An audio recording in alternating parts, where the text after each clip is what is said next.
சில நேரத்தில் பணம் திரட்டுபவர்கள் கூட பரம்பொருளுக்கு ஆலயம் செய்ய நினைக்கின்றார்கள். சில நேரத்தில் சில பேர் ஆலயம் செல்லும் பொழுதும் கூட பணம் திரட்ட வேண்டும் என்று நினைக்கின்றார்கள், அல்லது சுகம் வேண்டும் என்று நினைக்கின்றார்கள். சுகத்தையோ பணத்தையோ கேட்பதை தவறு என்றோ குறைத்தோ நான் சொல்லவில்லை. நோக்கத்திற்கும் போக்கத்திற்கும் இருக்கின்ற இடைவெளியை சொல்வதற்காக இந்த உதாரணத்தை சொல்லுகின்றேன். ஆழ்ந்து கேளுங்கள். உங்கள் செயல் வேறு, நோக்கம் வேறு. உங்களுடைய உயிர் உயிர்த்து மலருவது எதை நோக்கி என்பதை நீங்கள் புரிந்து கொள்ள வேண்டும். ஆழ்ந்து கேளுங்கள். உயிரின் நோக்கம் எதை தேடி, எதை வேண்டி உங்கள் உயிர் உயிர்க்கின்றதோ, மலர்கின்றதோ, இயங்குகின்றதோ, அந்த நோக்கம் உங்களை வடிவமைக்கின்றது. உங்கள் செயல் உங்களை வடிவமைக்கவில்லை, உங்கள் நோக்கம் உங்களை வடிவமைக்கின்றது. நோக்கம், செயல், நோக்கத்தினால் உங்கள் மீது நீங்கள் ஏற்படுத்திக் கொள்ளும் தாக்கம். ஆழ்ந்து புரிந்து கொள்ளுங்கள். சில நேரத்தில் நாம கோயிலுக்கு போற செயலை செய்வோம், ஆனால் பணம் வேண்டும் என்கிற நோக்கம். சில நேரத்தில் பணத்தை சம்பாதிக்கின்ற செயலை செய்வோம், ஆனால் கோயில் கட்ட வேண்டும் என்கிற நோக்கம். இங்கு நோக்கம்தான் உங்கள் மீது தாக்கத்தை ஏற்படுத்துகிறதே தவிர செயல் அல்ல. ஆழ்ந்து கேளுங்கள். நோக்கம், செயல், நோக்கம் உங்கள் மீது ஏற்படுத்தும் தாக்கம். இந்த 3 வார்த்தையை புரிந்து கொள்ளுங்கள். செயல் உங்கள் மீது பெருந்தாக்கம் ஏற்படுத்துவதில்லை. உங்கள் ஆக்கத்திறன், கிரியேட்டிவிட்டி மேல வேணா செயல் தாக்கம் ஏற்படுத்தலாம். ஆனால் உங்கள் நோக்கம்தான் உங்கள் உயிர் மீது தாக்கத்தை ஏற்படுத்தும். உங்கள் நோக்கம் உங்கள் உயிர் மீது ஏற்படுத்தும் தாக்கம்தான் உங்களுடைய மண்டலம்.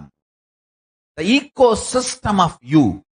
உங்கள் ஒவ்வொருவரை சுற்றிலும் ஒரு மண்டலத்தை நீங்கள் உருவாக்குகிறீர்கள். ஆழ்ந்து புரிந்து கொள்ளுங்கள். உங்கள் ஒவ்வொருவரை சுற்றிலும் நீங்கள் உங்களை பற்றி என்னவாக நினைக்கிறீர்களோ, உங்கள் நோக்கம் எதுவோ, அதை சார்ந்து உங்களை நோக்கி உங்களுக்குள் நீங்கள் ஒரு உணர்வு மண்டலத்தை உருவாக்குகிறீர்கள். Each one of you are an ecosystem by your own independent right. ஆழ்ந்து கேளுங்கள். உயிர் உயிர்ப்பது அதன் நோக்கத்தை சார்ந்துதான். நீங்க எல்லாரும் நீங்கன்னு உங்களை எதை நினைக்கிறீங்களோ, உங்களுடைய உண்மையான நோக்கம் எதுவா இருக்கோ, அதை சார்ந்துதான் உங்களை சுற்றி ஒரு உயிர் மண்டலத்தை உருவாக்குகிறீர்கள். நீங்க எல்லாருமே an ecosystem. All of you are an individual ecosystem by your own right, by your own existence. நீங்கள் எல்லோருமே உங்களுடைய உயிர்ப்பினாலும் எந்த நோக்கத்திற்காக உங்கள் உயிர் உயிர்க்கிறதோ அந்த நோக்கத்தின் சக்தியாலும் அந்த நோக்கம் உங்கள் உயிரின் மலர்ச்சியின் மீது ஏற்படுத்தும் தாக்கம். இதனால் இவைகளின் காரணத்தால் நீங்களே ஒரு உயிர் மண்டலமாக மாறுகிறீர்கள். ஆழ்ந்து புரிந்து கொள்ளுங்கள். உங்களுடைய செயல்கள், உங்கள் ஆக்கத்திறன், கிரியேட்டிவிட்டி மேல வேணா தாக்கத்தை ஏற்படுத்தலாம். ஆனா உங்க நோக்கம் மட்டும்தான் உங்கள் உயிர் மீது தாக்கத்தை ஏற்படுத்தும். பணத்துக்காக கோவிலுக்கு போறவங்க உண்டு, கோவில் கட்டணுன்றதுக்காக பணம் சம்பாதிக்கிறவங்க உண்டு. செயல் இங்கு முக்கியம் அல்ல, நோக்கம் முக்கியம். ஒருத்தன் கோயிலுக்கு போறான் அப்படிங்கிற காரணத்திற்காக அவன் ஒரு உயிர் மண்டலமாக மாறிவிடுவதில்லை. ஒருவேளை அவன் கோயிலுக்கு போற காரணம் பணம் சம்பாதிக்கிறதா இருக்கலாம். அப்ப அவன் பணத்திற்கான ஒரு உயிர் மண்டலமாக மாறுகிறான். பணம் சம்பாதிப்பது தப்புன்னு நான் சொல்ல வரல. நீங்க என்ன நோக்கத்தோடு இயங்குகிறீர்களோ அந்த நோக்கம் சார்ந்த உயிர் மண்டலமாக நீங்கள் மாறுகிறீர்கள். சில பேர் பணம் சம்பாதிக்கிறதே கோவில் கட்டுறதுக்காக. அரங்கனுடைய ரங்கநாத பெருமானுடைய ஒரு மிகப்பெரிய பக்தர் கொள்ளையடித்தே ரங்கநாதன் திருக்கோயில் செய்து வைத்தார். அவர் செய்த செயல் கொள்ளை, ஆனால் நோக்கம் பெருமான் ஆலயம் செய்து வைத்தல். கொள்ளையடிக்கிறது சரின்னு நான் சொல்ல வரல. அவருடைய நோக்கத்தின் காரணமாக பெருமானுடைய வைகுண்ட மண்டலமாக அவர் வாழ்ந்தார். வாழும் பொழுதே வைகுண்ட மண்டலமாக, ecosystem of Vaikunta he lived. வைகுண்டத்தின் ஈகோ சிஸ்டம் அவர் வாழ்ந்தார். கொள்ளையடித்தாலும் செயல் கொள்ளையாக இருந்தாலும் நோக்கம் அரங்கனின் ஆலயம் அமைக்க வேண்டியதாக இருந்ததால் வாழும் பொழுது ஒரு வைகுண்டத்தோட ஈகோ சிஸ்டமாவே வாழ்ந்தார். அதனாலதான் வைகுண்டத்திலிருந்து பெருமானும் தாயாரும் நேரடியா அவரை பார்க்க இறங்கி வந்தாங்க, வந்து அருள் செய்தார்கள். எரிபத்த நாயனார் யாராவது சிவ அபராதம் செய்தா கொன்றுவார். செயல் கொலை, ஆனா நோக்கம் அவர் உயிர் மீது ஏற்படுத்திய தாக்கத்தினால் பரமனே நேரில் வந்து அருள் செய்தான். கைலாஷ் ஈகோ சிஸ்டமாவே மாறிட்டு இருந்தார். அவருடைய நோக்கம் அவர் உயிர் மீது ஏற்படுத்திய தாக்கத்தினால். சண்டேஸ்வர நாயனார் தந்தையின் காலையே தரித்து வெட்டினார். செயல் கொலை முயற்சி, ஆனா நோக்கம் சிவபூஜை. நோக்கம் சண்டேச நாயனாருடைய உயிர் மீது ஏற்படுத்திய தாக்கத்தினால் கைலாச மண்டலமாக, கைலாஷ் ஈகோ சிஸ்டமாக அவர் இருந்ததுனால பரமசிவனே நேரில் இறங்கி வந்தார் அருள் செய்ய. கண்ணப்ப நாயனார் செய்த செயல் என்ன? தன் கண்ணையே நோண்டிக் கொண்டார். சூசைட் அட்டெம்ப்ட், தற்கொலை முயற்சி. அப்ப என்ன, தற்கொலை முயற்சி பண்ணா பெருமான் வந்துருவார் நம்ம சொல்லிக் கொடுக்கிறோமா? இல்லை. செயல் உங்கள் மீது பெருந்தாக்கம் ஏற்படுத்துவதில்லை. சித்திரமும் கைப்பழக்கம் அப்படின்னு சொல்றது என்னன்னா, அந்த செயலாலே கிரியேட்டிவிட்டி கொஞ்சம் ஷார்ப் ஆகலாம், எஃபிஷியன்சி இன்க்ரீஸ் ஆகலாம். ஆனா செயல் உங்கள் உயிர் மீது தாக்கத்தை ஏற்படுத்துவதில்லை. தமிழ்ல ரொம்ப அழகான 2 வார்த்தை, மோகம் காமம். காமம் அப்படிங்கிறது நோக்கம், மோகம் அப்படிங்கிறது செயல். உகம். உங்களுடைய செய்கின்ற செயல் உங்களுடைய உருவாக்கும் திறன், கிரியேட்டிவிட்டி மேல வேணா தாக்கத்தை ஏற்படுத்தலாம், கிரியேட்டிவிட்டி மேல வேணா எஃபிஷியன்சி ஏற்படுத்தலாம். ஆனா உங்களுடைய நோக்கம்தான் உங்கள் உயிர் மீது தாக்கத்தை ஏற்படுத்தும். உங்கள் நோக்கம் உங்கள் உயிர் மீது ஏற்படுத்தும் தாக்கமும் சேர்ந்துதான் நீங்கள் ஒரு வளிமண்டலமாக, ஈகோ சிஸ்டமாக, மண்டலமாக மாறுகிறீர்கள். உங்க உடம்பு ஒரு மெஷின், இயந்திரம். உங்க உணர்வு தான் அதை இயக்குற சாப்ட்வேர். நீங்க உங்களை தனி மனிதன் நினைச்சீங்கன்னா அந்த மனிதனுக்கான குணங்கள் தான் வெளிப்படும். பசி, தூக்கம், மலம், மூத்திரம், மைதுனம், காமம், இந்த போக்கில தான் உடல் வாழ்க்கை இயங்கும். ஆனா உங்க உயிர் உணர்வுக்குள்ள உங்களை பரமசிவன் அப்படின்ற சத்தியத்தை மலர வைக்க ஆரம்பிச்சிங்கன்னா, அப்ப பரமசிவனுடைய சக்திகள் வெளிப்பட்டு பரமசிவத்துவம் உங்களுக்குள் நிறையும். நல்லா புரிஞ்சுக்குங்க. உங்கள் உயிர், அதன் நோக்கம், அது உங்கள் மீது ஏற்படுத்தும் தாக்கம்தான் நீங்க ஒரு மண்டலமாக, சக்தி மண்டலமாக, வளிமண்டலமாக, பூமண்டலமாக இயங்கச் செய்கின்றது. நீங்க பரமசிவன் அப்படிங்கிற உண்மையை உணரத் துவங்கினீர்களானால், அதை நோக்கி உங்கள் மனதை கொண்டு செல்ல துவங்கினீர்களானால், எப்படி உங்க உடம்பு கம்ப்யூட்டர் மாதிரி, அது உங்க உயிர் தான், உங்க ஸ்பேஸ், இன்னர் ஸ்பேஸ் தான் சாஃப்ட்வேர் மாதிரி, உயிர் துடிப்பு தான் எலக்ட்ரிசிட்டி மாதிரி. உங்களுடைய சாஃப்ட்வேர் விண்டோஸ் 1 இருந்தா அந்த அளவுக்கு தான் உங்க கம்ப்யூட்டர் வேலை செய்யும். உங்க சாஃப்ட்வேர் விண்டோஸ் 10 மாறுச்சுன்னா கம்ப்யூட்டர் அந்த மாதிரி வேலை செய்யும். உங்க உயிர் உணர்வு நான் மனுஷன் இருந்தா அவ்வளவுதான் வேலை செய்யும். உங்க உயிர் உணர்வு நான் பரமசிவன் இருந்தா அது மாதிரி வேலை செய்யும்.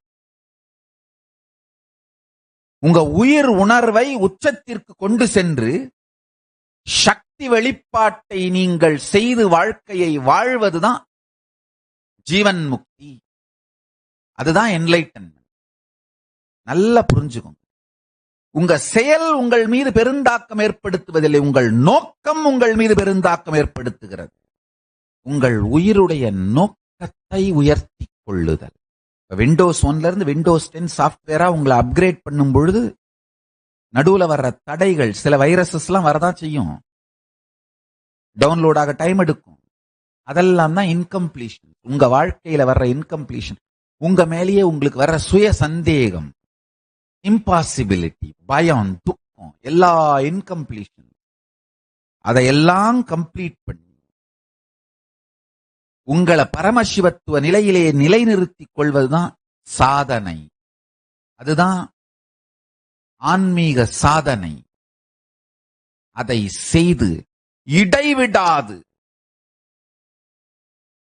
வில் பர்சிஸ்டன்ஸோட உள்ளதில் உள்ளபடி உள்ளத்தை உள்ளலால் உள்ளி உள்ளி உண்மை எனும் உலக்கையால் உள்ளத்தை உள்ளி உள்ளி இடித்து உள்ளுக்குள்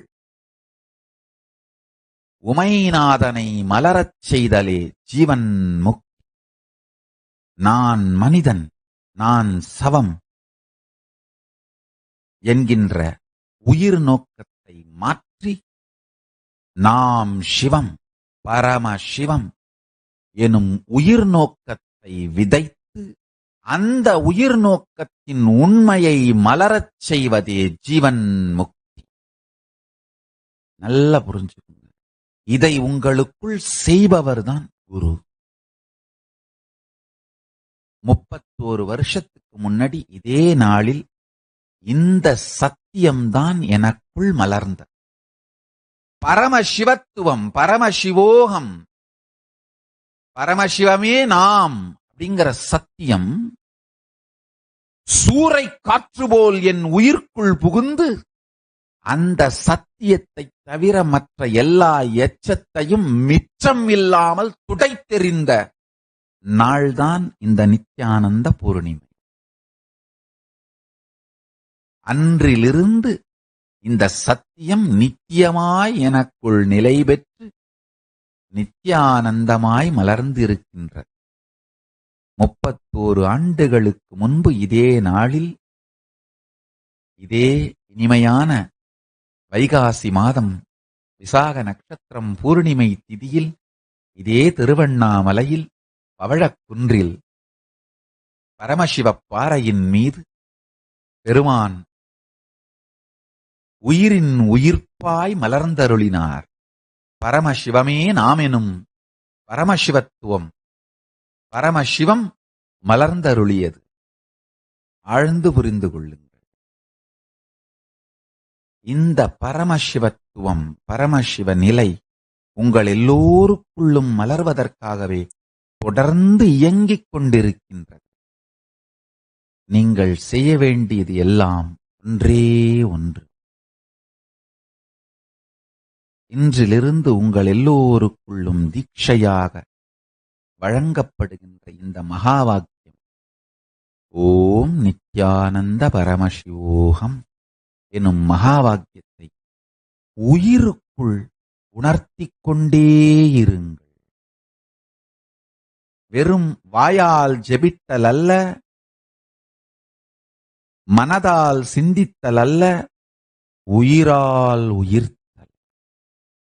உங்கள் உள் சுவாசம் கூட இந்த மகாவாக்கிய மயமாக இயங்கட்டும்.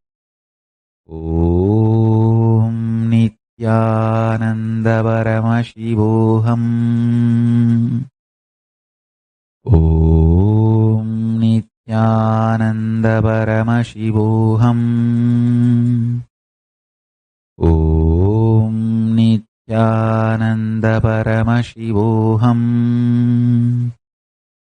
ஓம் நித்யானந்த பரமசிவோகம். இந்த மகாவாக்கியம் உங்களின் உயிருக்குள் உயிர்த்துக் கொண்டே இருக்கட்டும். உயிருக்குள் உயிர்த்தவாறே இருக்கட்டும். ஆழ்ந்து புரிந்து கொள்ளுங்கள். 24 மணி நேரமும் உறங்கச் செல்லும் பொழுது கடைசி எண்ணமாக, உறக்கத்திலிருந்து விழிக்கும் பொழுது முதல் எண்ணமாக இந்த நித்யானந்த பரமசிவோகம் எனும் இந்த மகா வாக்கியம் உங்களுக்குள் உயிர்த்து மலர்ந்து கொண்டே இருக்கட்டும். உயிர்த்து எழுந்து கொண்டே இருக்கட்டும். உயிர்ப்பித்தவாறே இருங்கள். ஓம் நித்யானந்த பரமசிவோகம் எனும் சத்தியத்தை உயிருக்குள் உயிர்ப்பித்தவாறே வாழுங்கள். நீங்கள் எல்லோரும் இந்த உயிர்ப்புத்தன்மையின் உண்மையை உணர்ந்து நோக்கத்தில் மலர வேண்டும் என்று விரும்புகின்றேன், ஆசி உரைக்கின்றேன். நாம் எல்லோரும் நித்யானந்த நிலையில் நிறைந்து நித்யானந்தத்தில் மலர்ந்து பரமசிவமாய் மலர்ந்து பரமசிவத்தன்மையில் நிலைத்து நித்யானந்த பரமசிவோகம் எனும் உணர்வில் மலர்ந்து நித்யானந்தமாய் நிறைந்திட ஆசீர்வதிக்கின்றேன். ஆனந்தமாக இருங்கள்.